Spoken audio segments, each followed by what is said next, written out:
Good morning, everyone. Simon, welcome to Pass the Gloves On. Thank you. Delighted to be here. Yeah, it's great to have you. Thanks for finding the time. So just a quick introduction. Firstly, it's amazing to have Simon on, and speak for many in saying like a mentor and source of inspiration for so many people. So I'm going to try and unpick some of Simon's journey, get some stories, get some insight.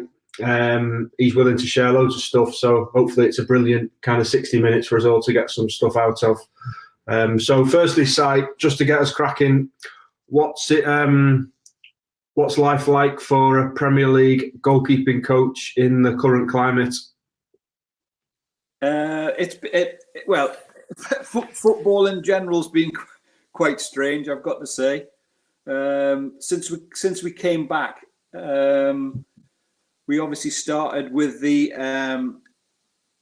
small groups. In fact, we started with 1-to-1, which I had the bright idea of doing one goalie each hour, and I have 3 goalkeepers. So it sounded a great idea, but by the end of the 3 hours, it was quite a. I was going to say it's quite a struggle. That's maybe not the right word, but it was hard going.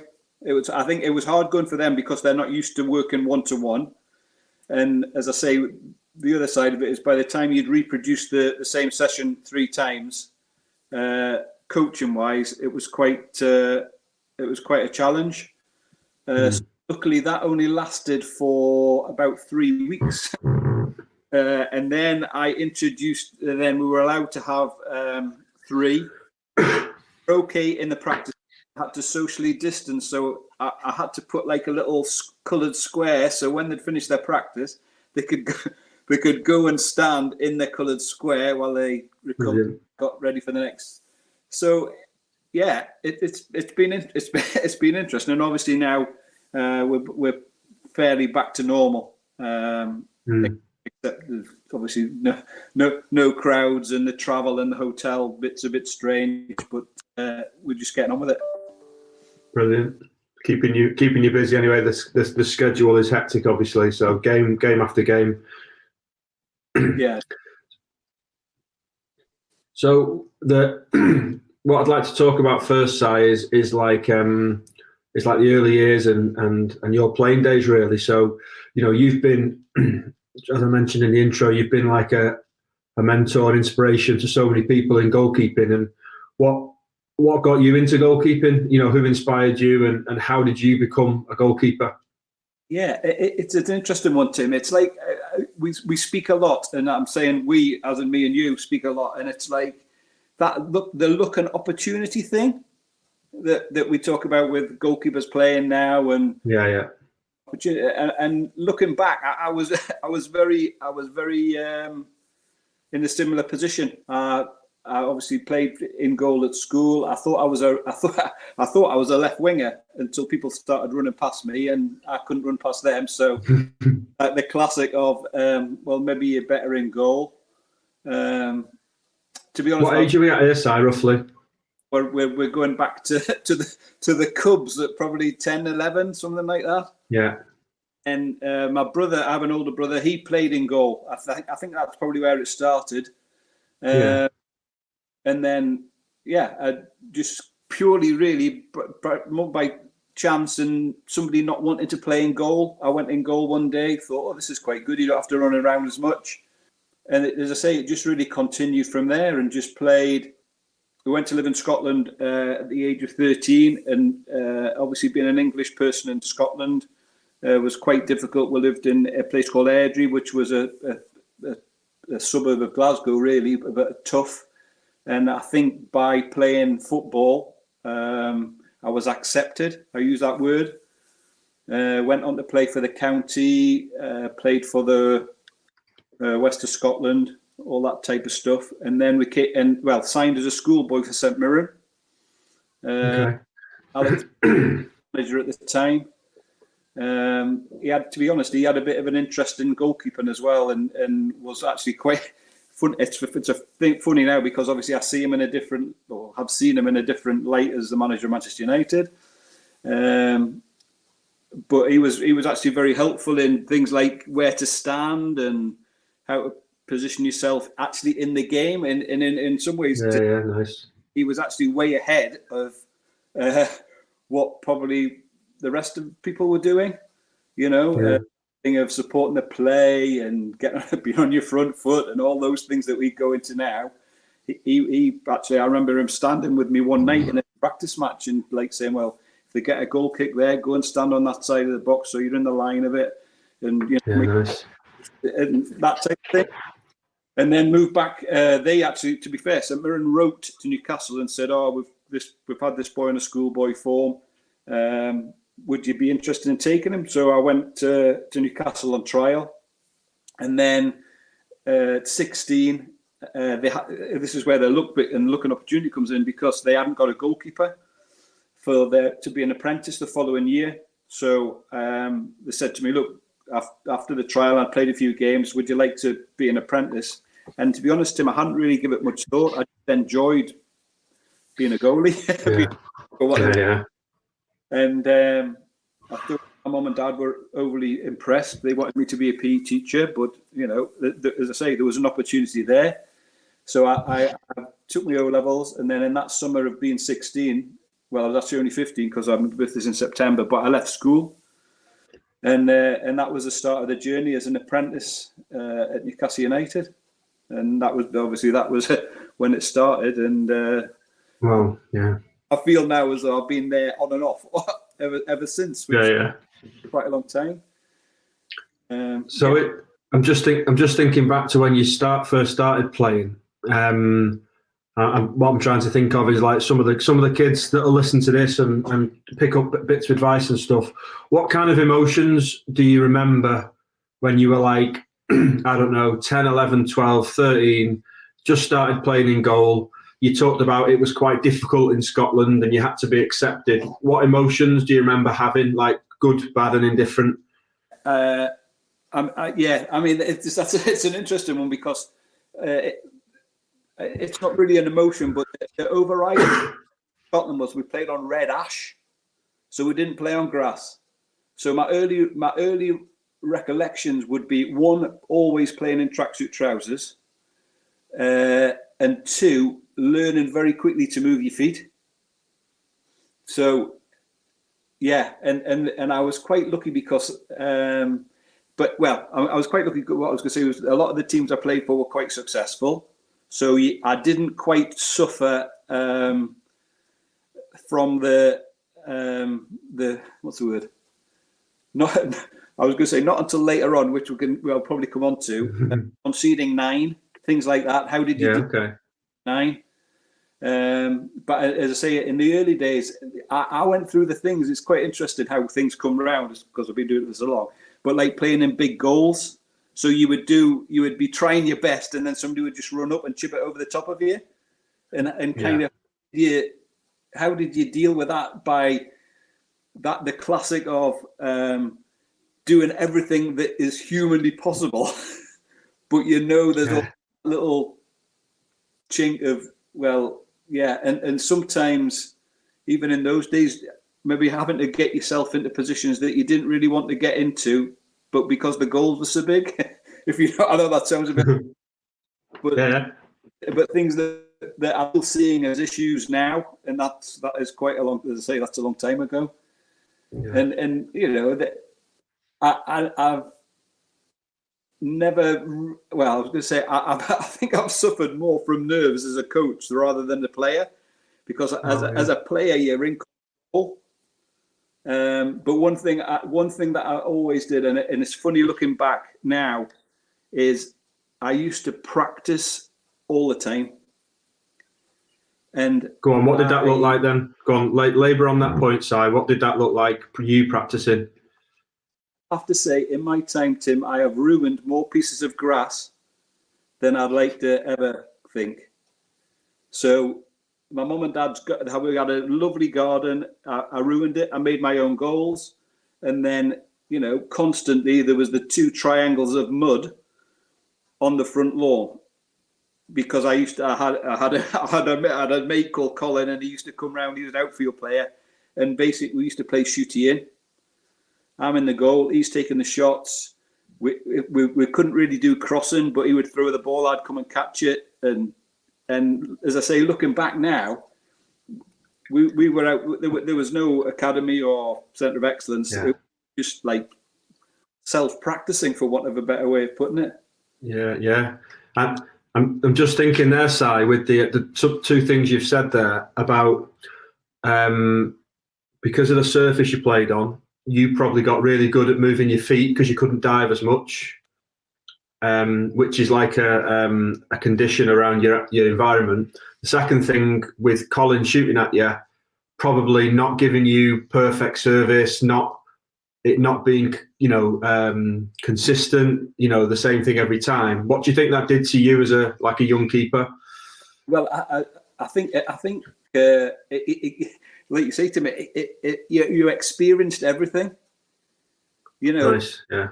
And I think, well, and I was always have been a great watcher of other people.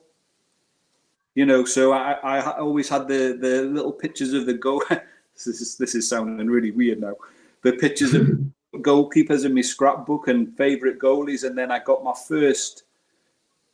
I was going to say coaching book. That's maybe not the right word for it. It was Shilton in goal, and looked at that and saw how he did things. And then, I remember he was on Blue Peter and doing his commando training and all that. So he thought, is that the way forward? And then maybe had a go even at the age of 13, 14, and then Clement's on keeping, is it? I think came. Yeah, it is. And that had some of his training pictures. I mean, that's fairly ironic, as obviously became my boss later on. But and just picking up everything, watching teams training. Very limited, obviously, back in those days. But I tell you what was great was when there was a World Cup, because that was that focus on teams training. You always got a little glimpse of the goalie, or what they're doing, and all that type of stuff. So. Yeah, I'm making myself out as a complete anorak here for goalkeeping, but I was, and I probably still am. Yeah. But from a learning point of view, that was, when we go through how do people learn now, I probably was the classic, case, nearly immersing. Yeah, I think it's a great example, and I can think about. I've been on a few Zoom calls with some coaching. Goalkeeping coaching stuff recently, and I've seen kids in the back gardens, and they're all trying to copy the favourite goalkeeper, and it's the evolution of that, I guess. And the funny thing, like you say, Tim, is that I watch them as well, and I think, oh yeah, that was me. There was an Irish lad, I can't remember what he was called, but he was doing all the like footwork but kicking it against the wall, and I thought that was me. I used to drive my parents crazy, and then I wouldn't. Once miskicked and put it through a lead window, and it's like learning thing. You can be more accurate with your kicking is to break your mum and dad's window, and it's those that you remember. I'm trying to hit the wall, but sorry, I've smashed your window because I've missed. But so I was going to ask that side. So your left foot is anyone who knows you, your left foot.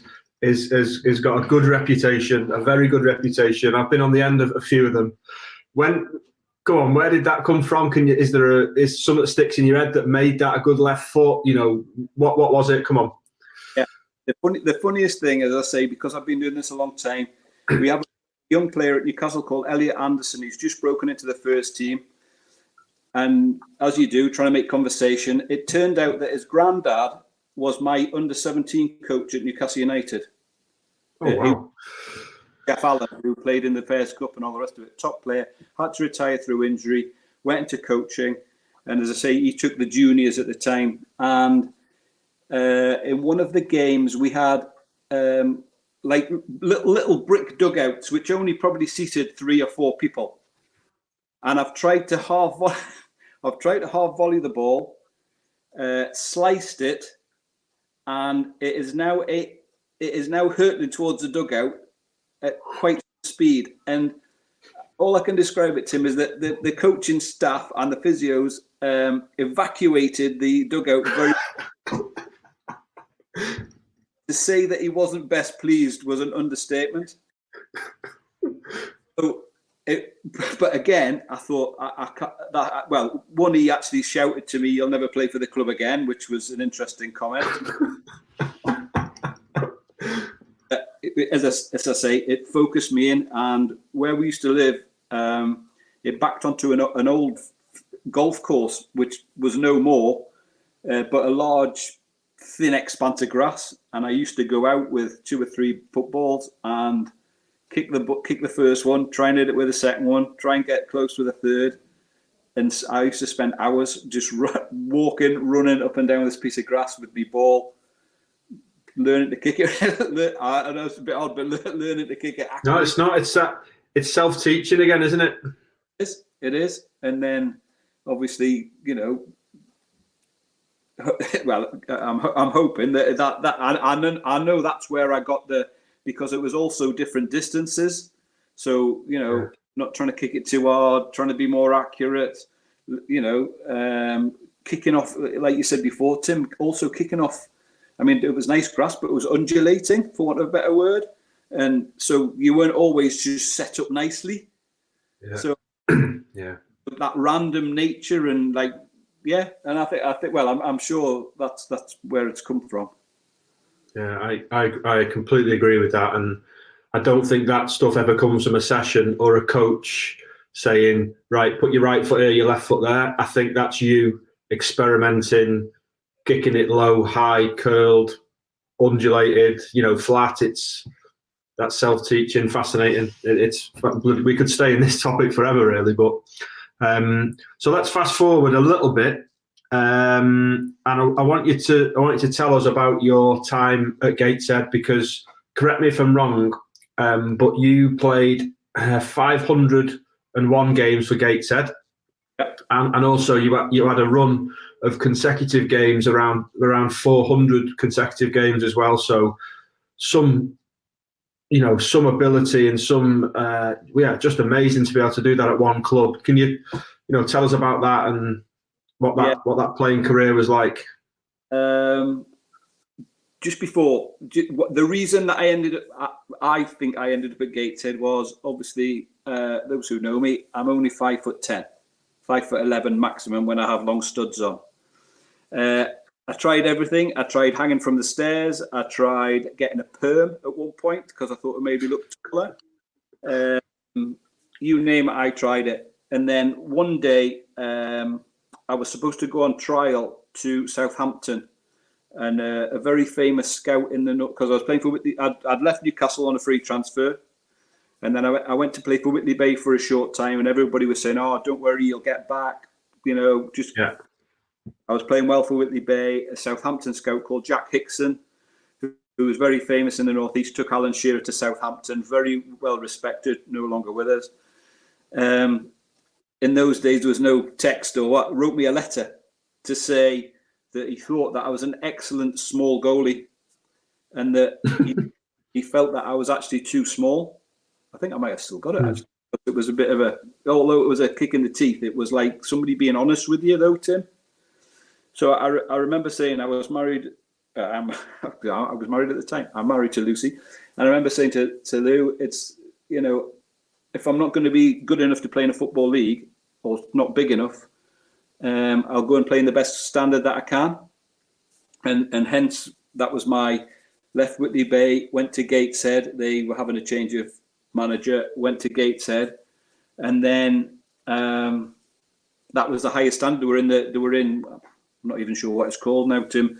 They were in the Gola League, I think it was called at first, and I played against Barnet, Kettering, Kidderminster. Yeah, some like what I would call really good non-league teams. Yeah. Like the conference, isn't it? Yeah, I know your judgment sometimes gets clouded by standard, but it was an excellent standard. I mean, there were some very good players. There were some very good players who had, like, I remember playing against Barrow, and Brian Kidd played, which was remarkable. I'm sure my age now. I remember saving a penalty from Steve Whitworth, who was a fullback, played for England, was at Leicester. Wow. There was some really good professionals who then dropped down. Yeah. Obviously, as they got older.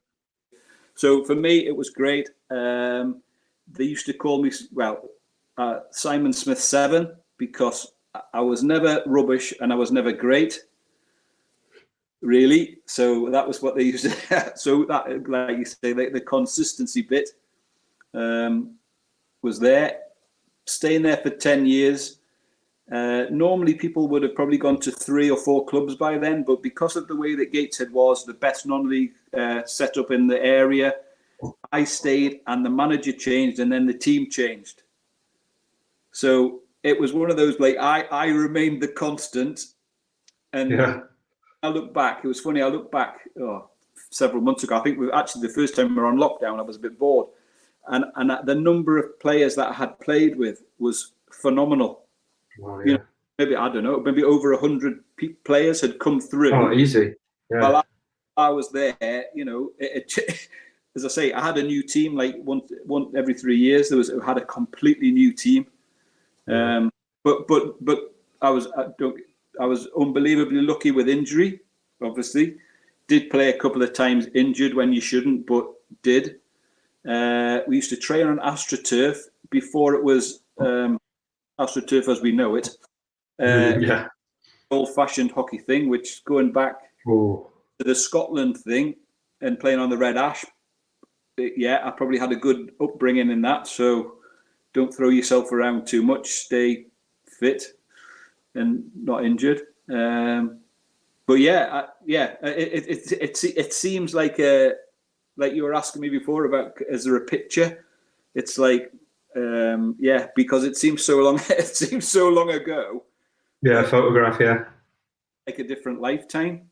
You know, in fact, it's funny because when I'm coaching the lads and we go to the games, I sometimes sit there thinking, how did I feel? You know, if I was playing against Liverpool, how would I feel? Because when you're coaching, you obviously you get a little bit excited,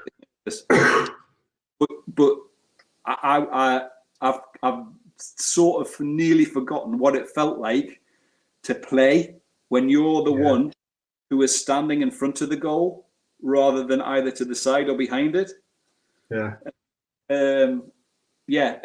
Now it would have been much easier because people would have filmed you training, or I think the only time I ever appeared on national television playing for Gateshead was when I made a horrific error against Kidderminster in the quarter final of the FA Trophy. And to this day, Tim, it definitely bobbled over my foot. It wasn't was an air shot, but again, that was a funny thing because I haven't been back for probably 2 seasons now. But when I have been back in the past, and this, you can imagine, there's still the same 300 people that saw me play. They've got really loyal. That non-league thing, which is fantastic, will always say, "Oh, Simon, you were lovely to see you. You were great. But do you remember that mistake you made against Kidderminster in the final?" And it's always that I was there for 10 years, 501 games, 400 consecutive, and it's always that. Now, I should, in one way, somebody said to me a while back, well, you should take that as a compliment, because if you only made one mistake that people remember, you know, that's great in one way because you were there for 10 years. So that's something for us all to learn there. Then, you know, 10 years and one mistake is an unreal one for us all to kind of set our expectations by. It's classic, you know. And to be honest, Tim, I've used that many a time, even with either the goalkeepers in the past or present in the do now. You know, that thing of, you know, people will remember. People, it doesn't matter how many saves you make, people will remember you for that mistake. So try not to make any. That's been our one of our mantra. Yeah. So tell us a little bit about when you started having an interest in coaching and helping others, or maybe coaching yourself, and you know, when did it happen? What was it like? What went on at that time, please?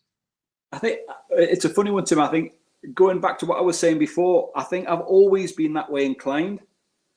You know, I said before about my mum and dad wanted me to be a PE teacher, and I, you know, as I say, not for me. But then when I look back now, I think did they see that I had some kind of interest and that I could pass it on to other people? I don't. So that even when we got goalies who were coming to challenge me at Gateshead, which happened probably once a season or once every 2 seasons, I'd like to feel, even though obviously I wanted to be the number one goalie, I would still help them. And the other side of it, Tim, is in those days we didn't have any goalkeeping coaches. Yeah. So that's why I think the Alec Ferguson thing sticks with me, because it's somebody who actually talked to me about goalkeeping. I was lucky at Newcastle because one of their ex-goalies, Willie McFall, was still there as a coach.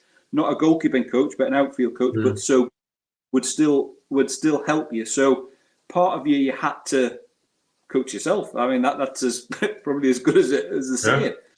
And then playing for Gateshead, again, it's more of a circumstance. Playing for Gateshead, I worked in a sports shop, sometimes full-time, sometimes part-time. Obviously, we trained 3 nights a week. Luckily, I got time off to go and play. And then one day, Lucy said to me, you can't really go on like this because you're not going to get back into professional football. What are you going to do with yourself? And to cut a very long story short, as I say, I left when I was 15, so I had O-levels, but not very many. And then at the time, there was a guy playing for Gateshead called Dave Hulston, and he was the head of sports studies at Newcastle Poly, it was at the time, not even the Northumbria Uni. And I spoke to him and I said, look, what can I do? And he said, well, why didn't you come and do a degree in sports studies? And it was like, really? And yeah, so, came home, said, oh, Lucy, I'm going to do a degree. I'm going to go back to university at the age of about 28, I think I was, something like that. And as I say, cut a long story short, I had to go to night school, still playing for Gateshead. The manager at the time was a lad called Dave Parnaby, who a lot of people know. He was at Middlesbrough for a lot of years. He was a manager at Gateshead. He was a player with me originally, then became a coach, then became a manager.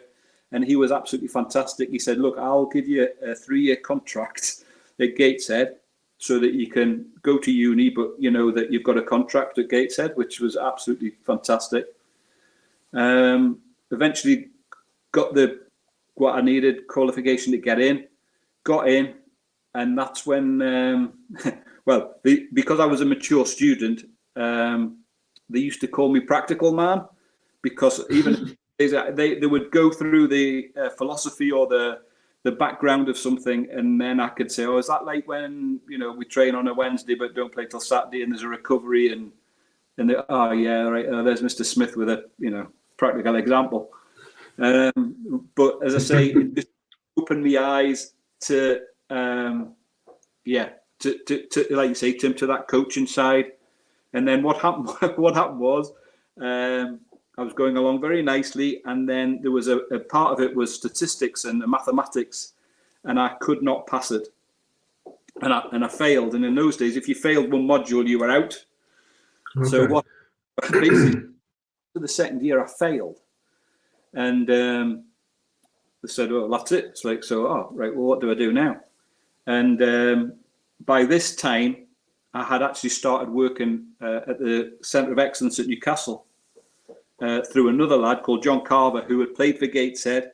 Well, I'd been at Newcastle with, then played for Gateshead. As I say, that look and opportunity and all the rest of it works. And he actually was doing the goalkeeping, believe it or not, and said, "Oh, I don't want to do it anymore. Si, you come and do it." So I'd already started at Newcastle, and there was a very good football development scheme in the Northeast run by Barney Jones, and I took over their goalkeeping. They had some that actually John did, and a guy called Rob Atkin, and I took that over. And then when I got released, when I failed in the second year, to be honest, both of those opportunities became more and more. So I started to work at Newcastle United, as I say, football development scheme. I was basically in charge of goalkeeping, which was, looking back now, Tim, were unbelievable opportunities to be given. Then I actually started to get, because I did the Centre of Excellence, I actually started, that was the first time I got involved with the Football Association. Because at the time they had, excellent, an excellence programme. Yeah. Very, very start of an excellence programme. So once a month on a Sunday, I got all the goalies from Middlesbrough, Sunderland, Newcastle, Hartlepool, York. Yeah, and anybody who was at a club like, there was a lad called Carl Spratt who was from Durham but was signed for Man United. And he's in America now, isn't he? Yeah, yeah. And they came to me on a Sunday, and that was how I first started, and then started going on through Mervyn Day, really, getting some other opportunities to do more and more for the FA. So say that year off was great, and I thought, oh, this is going quite well, and it's a bit bitty, bits of a pie and all that as a job. But great, as I say, looking back now, great, the variety, the standard, the age group, the working with different coaches has stood me in good stead, really. Yeah. And then what happened was one of the lecturers rang me up and said, I think I found a way to get you back into university. The system's changed now and it's all modular. So you get points for what you've done already. You just need to do something to get your points up when you can come back. So I did. I went back, and then they said, because you failed, you can't get the honours bit. You can get the BA, but you can't have the honours bit. But what you need to do is, there's no dissertation, but you need to do a project. And looking back now, Tim, I said the most ridiculous thing ever. Okay, well, I'll write a goalkeeping book. And I can always remember going to the meeting and sitting there as brave as it's not really me, saying, yeah, well, in that case, I'll just write a book on goalkeeping. And they're just like, oh, right, okay. And I'll get it published. And it's like, looking back now, you think, what was I saying? But funnily enough, so again, Tim, that's when, well, I always say this was my last year of Gateshead. So I was now 30, probably, I'd be 30. Writing the book on goalkeeping, I did. And because I was at university, there's obviously the procedure to follow. You do your research of literature. So you read everybody else's. I can remember going on holiday to France, and Lucy often laughs about it. For 2 weeks, I sat under an umbrella with a pile of books from everybody I could find. Like I say, Shilton in goal, Clements on keeping, Pin Manual, anything I could find. On Wade's coaching book, where he had the whole thing, and then putting it all together with my own experience of playing, coaching, all the rest of it, and then I took it to the National Coaching Foundation, as it was at the time, and I can remember presenting it to the editor-in-chief, whatever. And the only thing I can remember is of actually demonstrating the diving save in her office on the floor. So because I was so passionate about it, and I was trying to explain, the writing and a picture and all the rest of it, I actually got up at the chair and pretended there was a ball. And I mean, was it medium or low diving? I kept it a medium so that I didn't have to fall too far. But back now, you think the woman must have thought, "Oh my God, what an idiot!" But you'd like to say that it was showing enthusiasm. But anyway, to cut a long story short, they said yes. Yeah, we haven't got anything like that. I wanted to write it like a Haynes car manual. That was my idea. So cutting it right down into the fine detail, and with pictures to go next to it, so kids could, young goalies could follow it, dads could follow it, moms could follow it, goalkeeping coaches. And as I say, the first one that came out was that I was so proud, in the green folder with the ring, I think. And so I didn't do a dissertation. I wrote a goalkeeping book and got it published. And amazing. But the other side, sorry, with the going off, was it absolutely killed my playing. because I was having to think about something that I had done automatically for even in them. Tim, it absolutely killed me. So I'm playing for Gateshead. I can always remember I was standing in the goal and the ball broke wide. And I'm thinking to myself, am I in the right position? Am I too near the front post?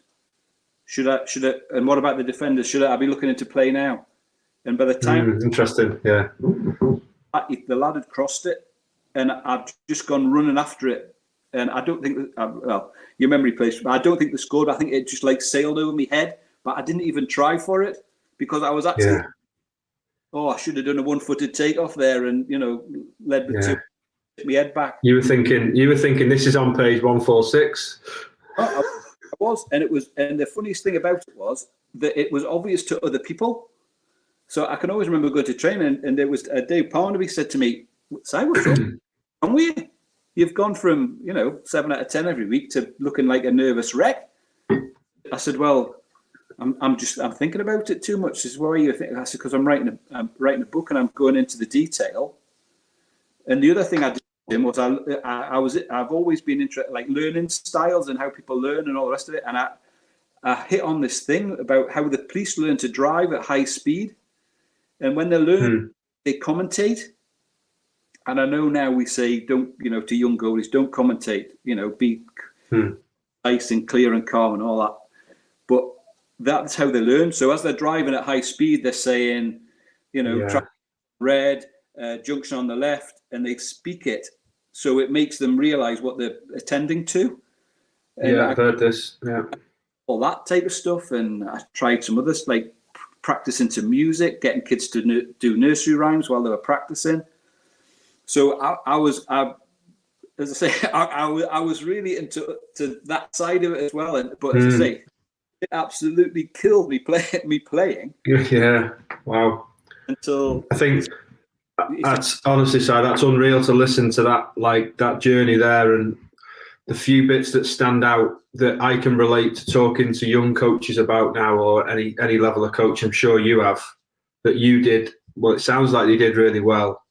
One, like you like immersed yourself into coaching, threw yourself at it. Read books, self-taught again, but also like made sense of it yourself, and got your own stuff. The other thing that I think you said that's really important that we can all learn from is that opportunity piece around. Opportunities do seem to pop up at the right time, but I just think that you say yes to everything and just do stuff and get your hands dirty. Even if you don't know what you're doing, just get out there and try your best and just do it. And it sounds like you didn't turn down an opportunity, and you've probably benefited from just that exposure and the fact that you did so much at a young age of coaching. Oh, definitely. I mean, Lucy still throws it at me. I once drove to Southampton. Obviously, I live in the northeast of England, and I once drove to Southampton to take part in a course. I think I'm not even sure I was delivering. I think I just went on the course in Southampton, and she still mentioned it. Hey, do you remember when you drove to Southampton for the day? I drove there and back in the day. I know it's an odd thing, but that looking back now, that kind of summed me up. If there was anything to do with. And then, I mean, the other side that I haven't really mentioned is obviously while this is all going on, I started working for the FA part-time. Yeah. And that's where, obviously, at the start, there was Mervyn Day, Paul Barron, Steve Ogrovich, Ray Clements. There was a real, I mean, looking back now, Tim, a fantastic pool of experience. Yeah. And I know I'm talking a lot, but I think I'm quite quiet. But just to be in the company of these people and listening to it up. I remember we did a goalkeeping camp, and because, like I said, we had the excellence program. But once a year, all of the goalies who were on that program got together for a weekend, and I always remember it was at Oakwell School, fantastic facility. And Ray Clements was, I'm not even sure. He might not have even been working for the FA, but he came as kind of the like an ambassador or whatever. And I remember just sitting and listening to him talking, and just you didn't, in normal life, Tim, you wouldn't have got that experience. Yeah. You know, and taken a lot. It was funny, we were just talking about the other day, sorry to go off the sub, but, you know, lockdown and goalkeepers doing stuff in their front room, you know, like ball handling exercises and all that type. And somebody was saying, "Oh, I've got your book and I'm using that exercise and all the rest of it." And I'm thinking to myself, well, I actually got that from Paul Barron in 1984. Do you know what I mean? And it's like, you know, people can't be proud with their practices because we all share. I'd like to think we all share, and you know, we certainly do. Yeah. And you know, I've always been like that. But yeah, as I say, for me, again, starting out in coaching, just a fantastic experience. You know, I was amazing. And like you, I know we're going to talk about later on, but like again, working with at the time some of the best young goalies in the country. You know, and just having that, the opportunity really to be involved. So with that in mind, that's like an insight into like the start of coaching, or how you arrived into the coaching full time. Work on your own, work with younger players at Newcastle and other schemes. Started doing some work with the FA, surrounded by amazing people who you were a sponge from. So if we fast forward a little bit to when you became like what you might call a professional coach, where you're coaching at the top of the game. You know, you did some work at Newcastle as a young coach with the younger players, and then you were the club's goalkeeping coach under Ruud Gullit and Sir Bobby. So just jump to that and tell us what that was like firstly as an experience, and secondly, how did you have to adapt to work at the top? Well, again, Tim, funny enough, it was through John Carver. I've got a lot to thank John for, really, when I look back, because he had by that time become first team coach with Ruud Gullit as a manager, Steve Clark as assistant, and then John.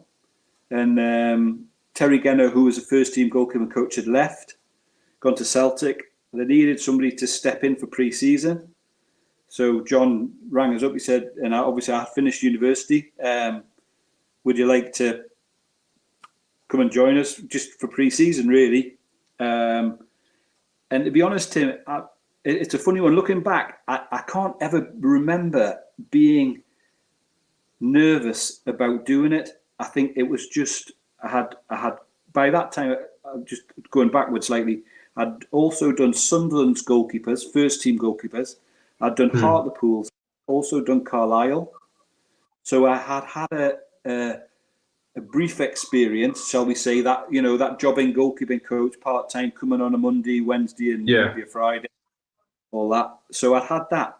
And I don't know, and I say it's easy looking back, but I kind of just went and did it.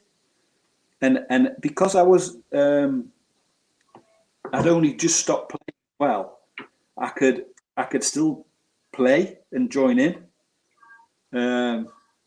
So I got the job. It was a dream job. You've been there as a player.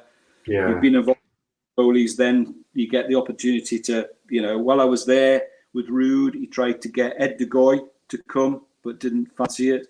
He tried to get. So I kind of knew that. Well, at that time, thought, well, I'm having an opportunity and I'm having an experience. But to be honest, Tim, I never really thought about it as a full-time job, because my history or my past was a part-time. And then he tried to get Dave to come up. Dave had been there as a player and had not a particularly successful time. Don't think he fancied that side of it. So it was basically they couldn't get anybody else. So, so I stayed. Got on very well with the goalkeepers, I have to say, at the time. But having said that, the manager, this was my first experience of the manager not rating either of the goalkeepers that he had. So difficult. So I had my first experience of going abroad scouting, which I had never done anything like that in my life. Flying off to Belgium on my own, watching a game, sitting with an agent, being taken out for dinner, like, what do you think? And, you know, and then going back to the hotel, and I know this will sound funny, but ringing Ruud Gullit, it's like, oh my God, hang on a sec. You know, I'm ringing Ruud Gullit here. The best players in the world, manager. And saying to him, oh yes, I quite like him. He moves his feet well and all the rest of it. And now looking back and the experience that I've had since, I'm not sure that's really what managers want to hear. They just really want to hear, is he good? Does he stop it going in the goal? Can he kick it? And that's not being thinking to managers, but they've got more things to think about. Let Simon deal with the detail. I need to know that he's reliable, consistent. He's not going to make too many mistakes. You know, he's a good lad around the team. All those other things that go with it. But anyway, I said it, and the last I always remember the last question he said, "Well, would you take him?" So being slightly naive, oh yeah, I'd take him. And then got home the following day, flew home the next morning, got in the car, drove home, and went past the newsagents on the way home. And there's a billboard outside, one of them little billboards, which said Newcastle buy, it was called De Vlieker, for $1 million. And it's like, hang on a sec, that's the lad I watched last night. and we had spent or did £1 million. And I thought to myself, it's a good job he didn't tell me, because, you know, I had no experience of that kind of thing. I had no say in how much he was. But anyway, to cut along, he didn't come. He didn't come. He got injured, and he never came. So I carried on with Steve Harper and Shay Given, who, as I say, the manager wasn't keen on. But and then that only lasted till the September, and then had the classic moment of Ruud's gone. So I thought, oh well, if that's the experience that I've had, fantastic. Yeah. And then lo and behold, the sale to Sir Bobby Robson, and it's like, oh right, okay, I've gone from one legend Wow. there. Yeah. And obviously, the first thing you think of is, well, who have his goalkeeping coaches been? Right, okay, he's had Mike Kelly at the World Cup, and obviously Mike's worked for the FA and all the rest of it. An absolute legend in goalkeeping. Yeah. So I'm sure that he'll me. You have that awful thing of, which is for me, Tim, is the worst bit of professional football as a coach, of that change of manager, change of staff thing. That's for me, that's the worst bit of the job. But anyway, he came after about a week. He got hold of me and said the classic words of, "I don't know you and you don't know me, but I'm going to give you an opportunity, and we'll just see how it goes." And to be honest, Tim, he never spoke to me again about it for the next 3.5 years. So. How did you feel, Si, when he said that? How did you feel? Like, did you feel? Yeah, no, go on. How did you feel when he said that to you? It's weird, because I'm looking at him and I'm thinking, I'm a 1-to-1 now with Sir Bobby Robson, who previously I've actually only seen on the television. And then the other part of it was, if he's, because obviously he had seen me do some work and whatever, and. Yeah, but it didn't really register, Tim. I was, as I say, I was slightly naive that I just got on with the job, and I like to think, Tim, I've met so many people who who talk a good game, but I like to think I've always been one of who's more interested in the practical than speaking. Well, I know I am, because I'm much more comfortable with my gloves on, out there coaching people, adults, coaches, goalies, than talking about it. Yeah. And I think even in them days. So and then for the next 4 years, it was just a flying by the seat of your pants, but just getting on with it, and had fantastic experiences, Champions League, training on the pitch the night before the game, but never forgot the young goalies. So always tried, if we could, to take a young goalie with us to give them the experience. And that also showed you so much about them as how they were mentally as individuals as well. So I'm not going to name names, but I remember we took 2 young goalies to Juventus. I mean, basically the trip of a lifetime. And we actually went 2 days before, so we trained on a training pitch one day, and one of the young goalies didn't do very well. And sometimes when they step up, it's not the pressure they put on themselves; it's the pressure of the manager and outfield players having that respect or no respect, or is there anything in the goal, and all that stuff that you. And the other one who did great, and then the next night we were training on the pitch. And that one of them refused to train. He said, "I'd rather not bother."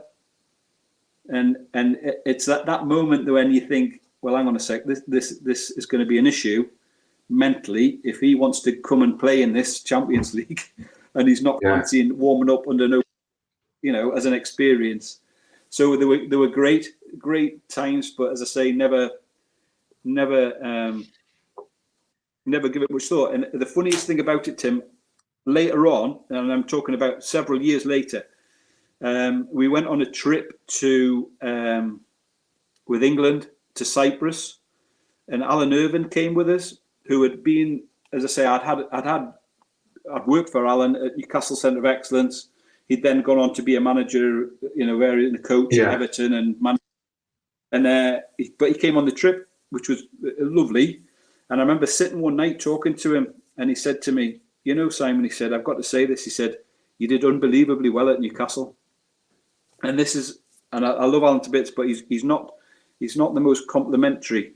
He doesn't not mean to be, but it's like he expects you to do the job. Yeah. And I was actually taken aback. And I said, what do you mean? He said, well, you came into a situation where the 2 goalies had lost their mentor, Terry Geno, because Terry had Shea at Blackburn before Shea came to Newcastle. Yeah. Obviously, Harps had a good relationship with him. He says, but you came in, he said, and it just continued on.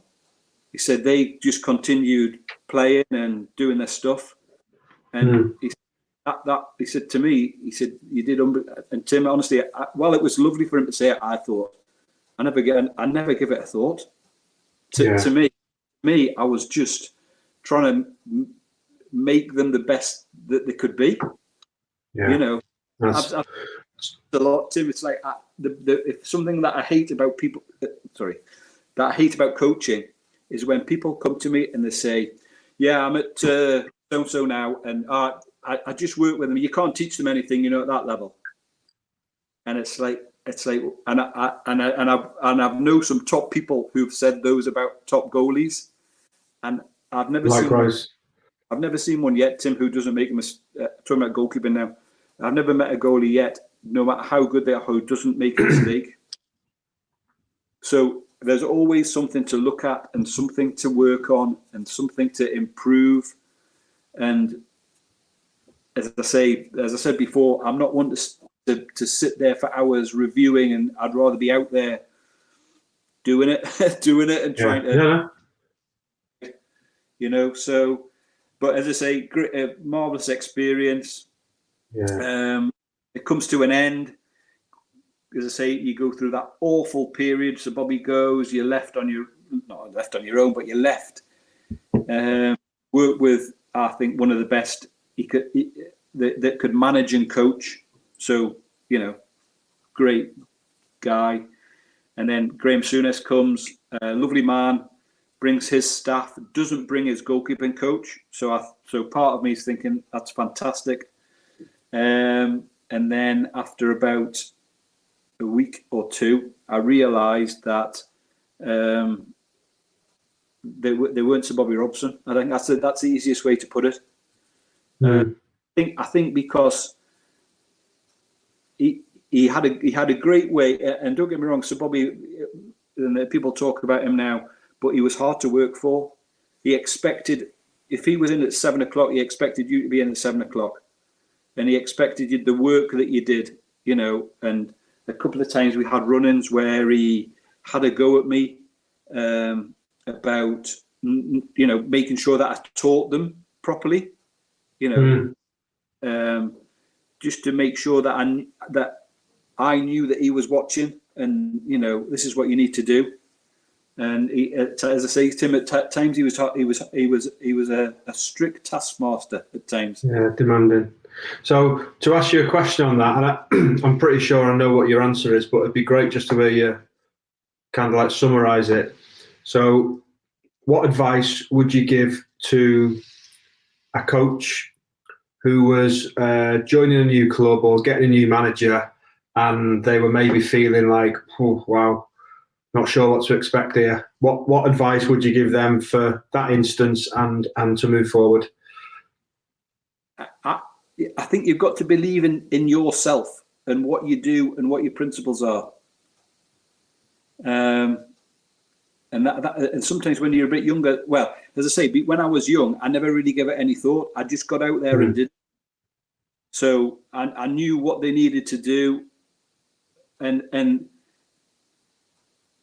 as I said before, Tim, the manager really just wants him to be good. I just want somebody who I can rely on. And yes, like I said before, they know that they're going to make the odd mistake, but if they can trust and rely on, and I've had managers who have said to me, I don't think you're working them hard enough physically. And it's like, right, okay, well, are they playing well? Oh yeah, they're playing well.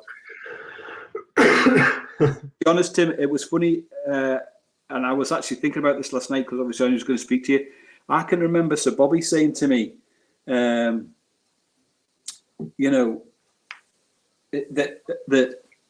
if you, how did he say it? About me passing my information on. If you don't pass your information on and speak to them, you're doing them no favors and you're doing yourself no favors. Yeah.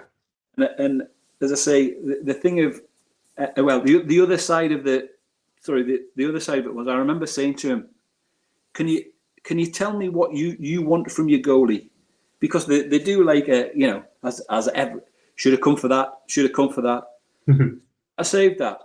Was he in the right position there? And so I thought to myself, when I was brave enough to ask him the question, I've got to be honest, Tim, after about 3 years, boss, you couldn't tell me what you're actually looking for from your goalie.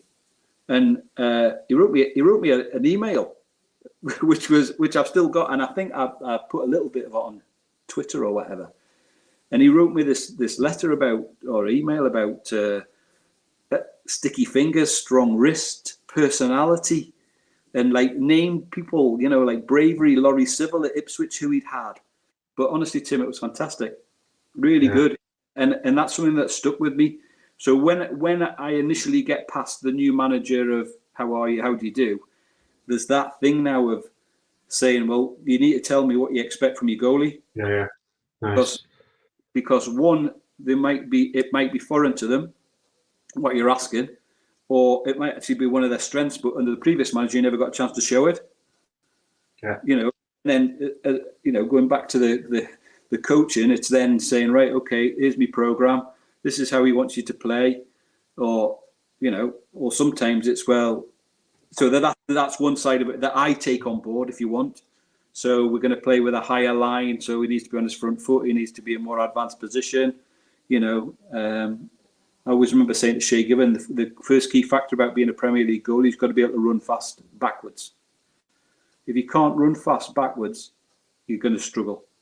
Because the way the game is now, high line, you're going to be running backwards more time than you're running forward.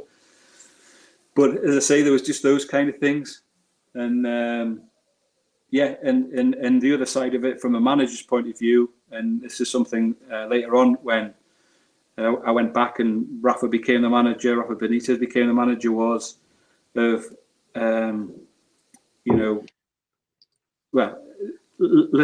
listening to his ideas as well. So, and he's got so many. I think you've got to, as the coach, Tim, you've got to have your own thoughts and ideas, but you've got to be flexible to fit in with what their thoughts are. And the Rafa, as I say, was very good for me because he made me think a little bit more. if I can put it that way, about what I did, because obviously he's been successful in this country, but he's also been successful abroad and seen things abroad. And there's he's like a student of the game, like I'm for goalkeeping, and he is for outfield and all the rest of it. But the bottom line is, Tim, it's like, and it's funny, it's just come up again. It's that kind of thing, is make sure whoever I pick is ready to play. So yes, we have 3 goalies at the minute, 3 senior goalies, and one's playing, one's desperate to play, and the other one could play if needed.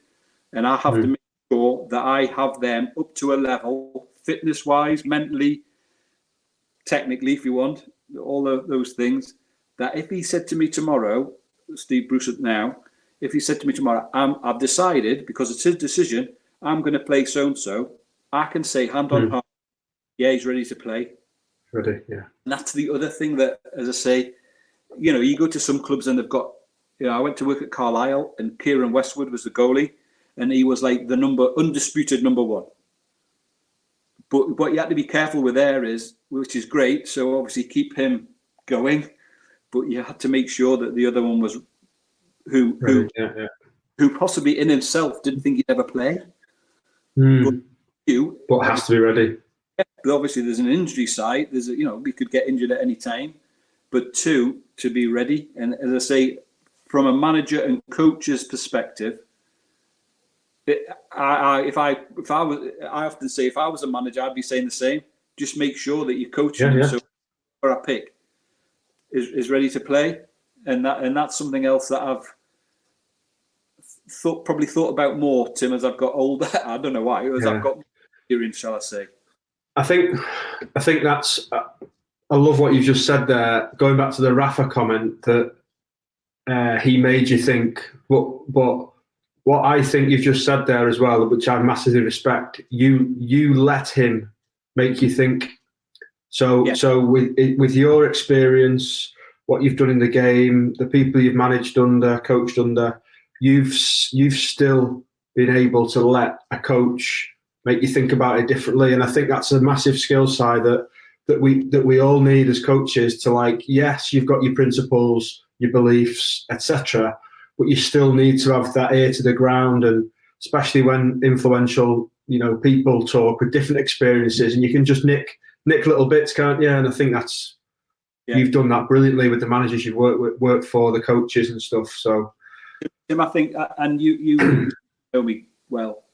I'm always looking, and I say sometimes when I know I'm going to speak to yourself and do this, kind of have a little think about you. Yeah.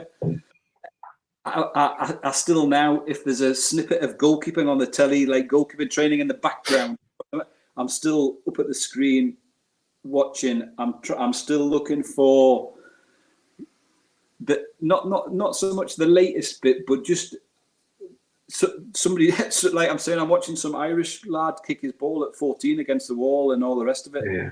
And there's part of that is great.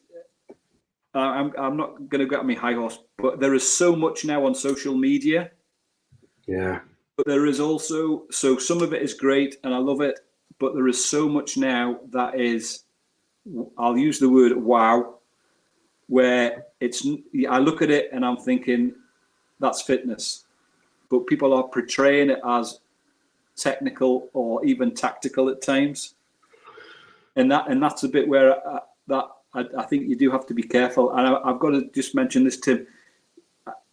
Going right back to that when I was saying about the learning, Frans Hoek, who is obviously a Dutch goalkeeping coaching legend, he produced the 3 videos at the start, and they were the first video experience. And having met him since, how can I say this? He always makes me think, Tim, and I like people like that. Some people see it and view it in a different. I have to be careful what I say. In a different way. You can sometimes, and he's not, but you can sometimes come of being like a know-all or a bit, or a bit. But I love listening to him because he invariably comes up with something that either makes you think or that you haven't thought about. Yeah, agree. Yeah. And I think from a coaching perspective, which is what we're all hopefully all into, it's those little bits that keep you. And as I say, Rafa Benitez experience was a very interesting. Had a real interesting goalkeeping. He does. Yeah. A new you've played there, and, and just made you think. So it's like used to laugh Spanish, English, all that type of stuff. But to be fair, the principles of it don't change really. It's maybe just a little technique that he had that I hadn't really thought about, and he was more focused on one than the other. So you'd then have a grip of whether it worked or whether it didn't. And I have to be fair to him that he was open enough to listen to what I had to say, as I did to him. So, but it's an interesting. So the last question on Newcastle. Before we're skipping a bit of a section here because you were at Newcastle, left Newcastle, joined the FA, and then went back to Newcastle. So we're skipping a little bit the FA stuff. We'll pick that up in the next section. So the last bit on Newcastle, early days working with people like Shea, Harps, Pavel, some great goalkeepers, Tony Craig, and then obviously today you're working with coaches like Martin Dubravka, Rob Elliott, Carl Darlow, who's doing fantastic this year, Freddie Woodman. What differences are you seeing in them goalkeepers from, we're talking 20 years difference? What, if anything, what's different? That's a great. That is a great question. If I'm being honest, Tim, it's not the goalkeeping, it's the people. So, gosh, that is a great question. I need to be careful how I answer this. One of the biggest things that has come to the fore is that any mistake that they do make is highlighted. So I'm not saying it wasn't, but it's not. So say Shea Given letting the ball through his legs at Chelsea was maybe reviewed and shown, and he made a mistake, but he's been great for the next 200 games. Now it is unbelievable the scrutiny. I'll put it like that. Mm. So there's that side from an outside kind of perspective, and then but the bottom line for that is, Tim, is how I deal with it. How do they deal? How do I deal with them? How do I deal with it myself? I mean, as I say, I can remember, but somebody makes a mistake. You maybe speak about it, not straight after, but the day after, and then on the Monday, I'd put a practice on which would replicate the situation to try and either or just reinforce that he needs to know. And sometimes they look at you and say, I know what you're doing. I did that Saturday, and all the rest of it. I'm not sure you get away with that now. I'm really not, because there's that much interest in media, and it's like, I think where I'm really coming from, Tim, is that I think the expectation now of the goalkeeper on the coach is much more, and I'm talking about on the goalkeeping coach, is much more than it was back then. And part of that is, like I said before, is that the role of the goalkeeping coach has it's transformed. It really is. It's from those early days. And Tim, we've been on both sides of the situation. How it's evolved from keeper's corner and coming in part-time to then coming in full-time. So every day you are interacting, you're working, they're working with you. And that kind of, I'm not saying it was novel, but it was nearly novel, having somebody there to warm you up before the other goalie. You know, Yeah. I can remember going to watch Arsenal play. I think, in fact, I'm saying I was going to watch. I was maybe actually in the dugout, but Almunia warmed up Lehmann, but they didn't speak. And you're thinking to yourself, oh, how does that work? You know, is this really going to be the best? And all those things. And now it's like gone to the other end of the spectrum where, you know, I mean, I've had the situation where the goalie said he couldn't play unless I warmed him up. You know, it's like that kind of thing. And somebody else who didn't play but had to train before they go, Simon, you're gonna have to take us before the game because, you know, I'm not playing. Yeah, but you sub. Yeah, but I've got to do something. It's like, well, right, okay. And the whole relationship between and I know people have commented on it, and they only comment it when the goalie doesn't do very well. So the media or experts always comment about, oh, they've got a goalkeeping coach. Well, what's he doing? Do they really need somebody? But and it's like, well, and some of me thinks sometimes it's gone too far, and then other times I think, well, no, you know, that is the role. If you look at American football, where the offensive, attacking, kicking, what the FA have done in recent past with offensive, defensive, all that type of stuff. That, you know, to me, that's the way forward. The key of all that is fitting everybody in together. You know, all just having together. But as I say, that's where I think I don't see, and I think the goalkeepers now are used to that, and also the way that, like I always say, when I was a player, I always wanted to please the manager. That was the way that was my attitude to it. I wanted to play well for the team, for the manager, and for myself as well. But I was third. I look at the lads now, and I'm going to have to say this. I look at the lads now, and it's them first. So I get the feeling with them now. It's, come on, Si, what are you going to give me? Yeah. So, but I'm not having a go at them. I think that's that's society, isn't it? Yeah, society, life in general. Yeah. So I think that's where it's changed. But just going back to that, it's quite funny because how your life, your coaching life revolves. So you go part-time, you're in for 2 hours at Carlisle, and you have the goalies for nearly the 2 hours. So you put that goalkeeping session on, great.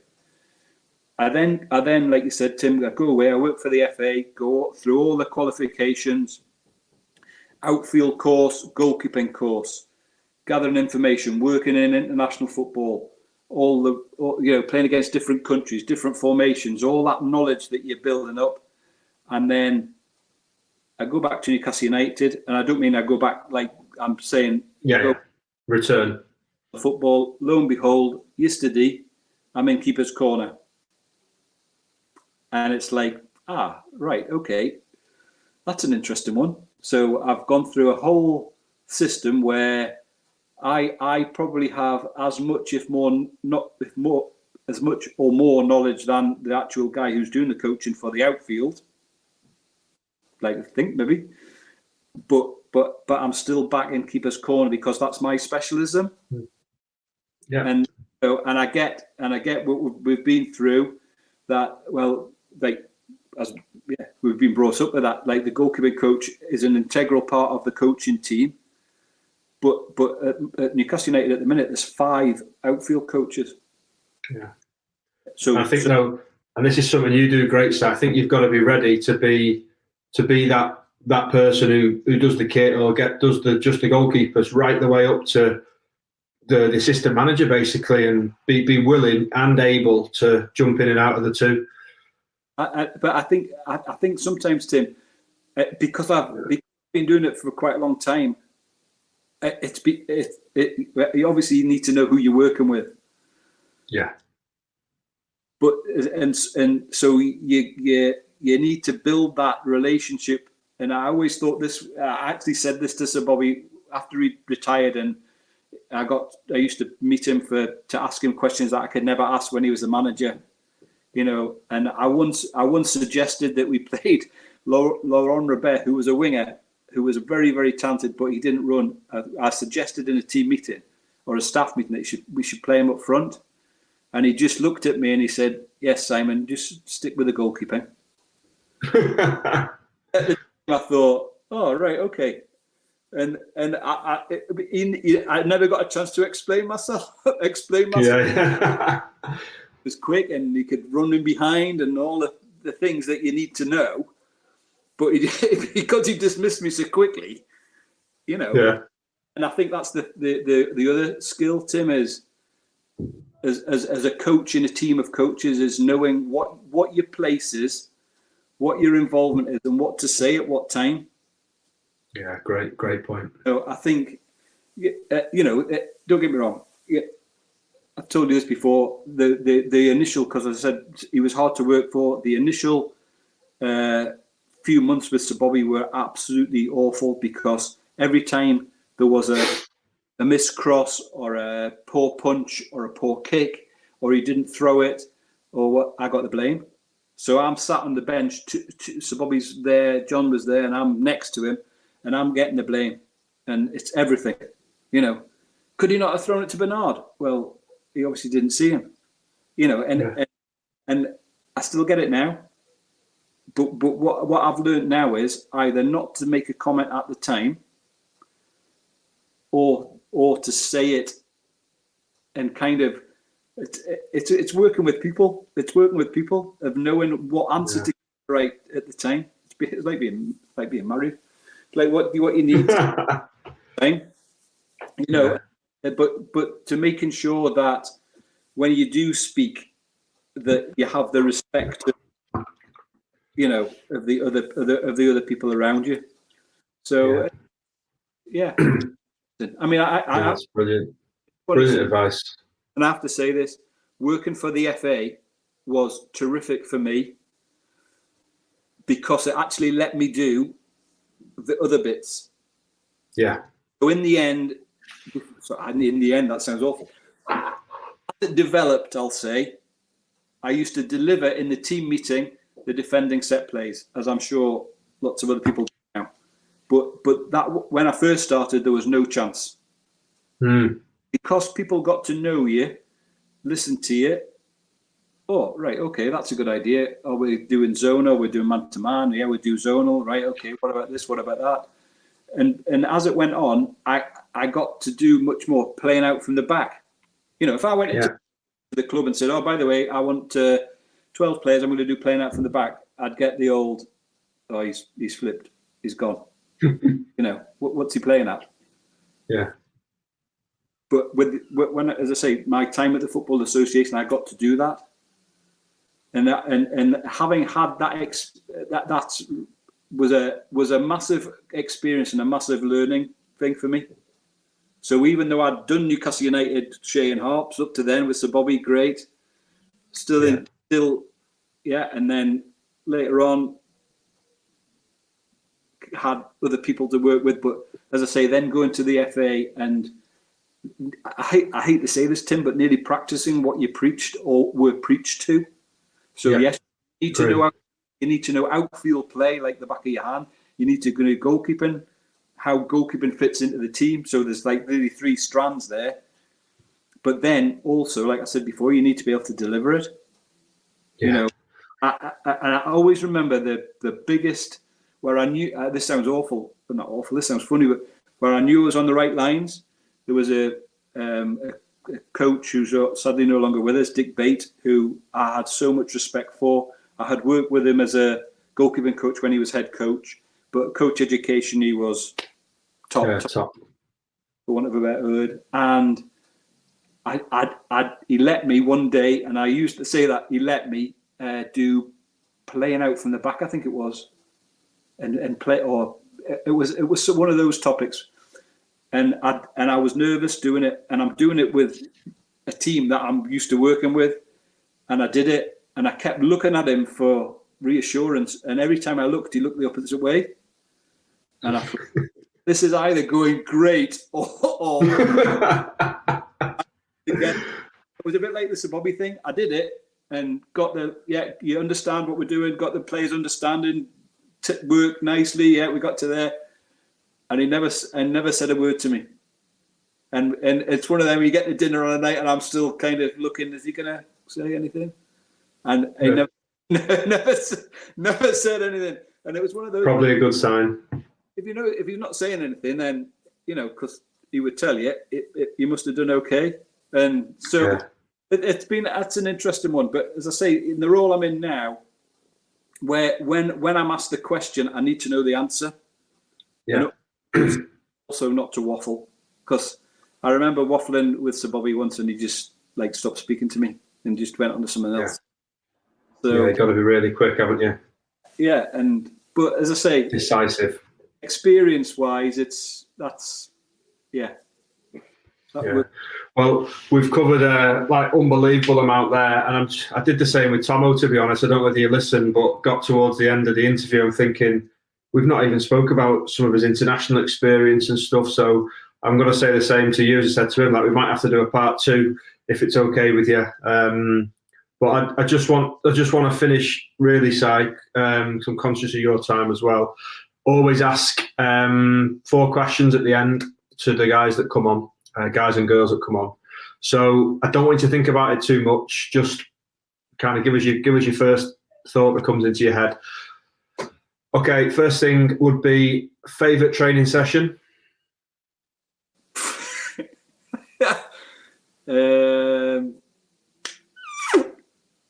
Footwork and handling.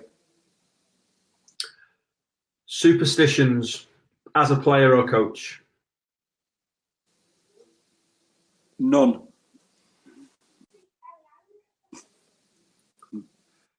My answer to the no superstition. I've tried to have none.